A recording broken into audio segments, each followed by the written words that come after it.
Sochi, je me suis qualifié en 2013, donc juste avant les Jeux, en slalom seulement. C'était vraiment des super souvenirs. La cérémonie d'ouverture, qui est exceptionnelle. T'as 1 milliard de personnes qui regardent cet événement. Donc, ouais, quand tu rentres sur le terrain, tu penses plus à rien et tu veux juste enregistrer ce moment.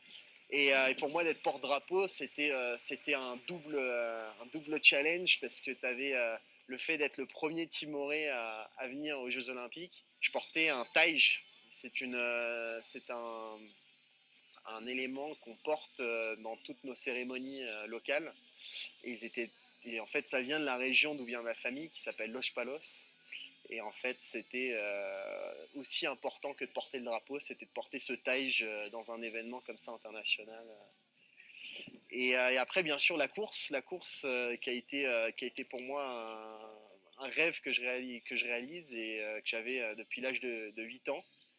Et donc, je finis 43e sur le slalom de nuit à Sochi sur 117 coureurs.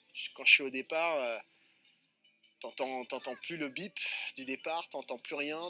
C'est comme dans les films, quoi, au moment où l'événement sportif arrive, t'entends plus rien, t'es concentré que sur ta course, t'as l'impression d'entendre tes battements de cœur.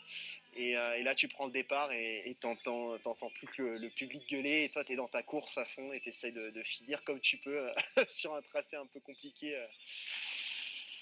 Alors moi, mes objectifs, j'en ai plusieurs. Le premier, ça serait de me qualifier en géant. Parce qu'au final, j'ai jamais fait les jeux en étant dans deux disciplines. Et l'autre objectif, cette fois-ci sportif, ça serait de commencer une première Coupe du Monde.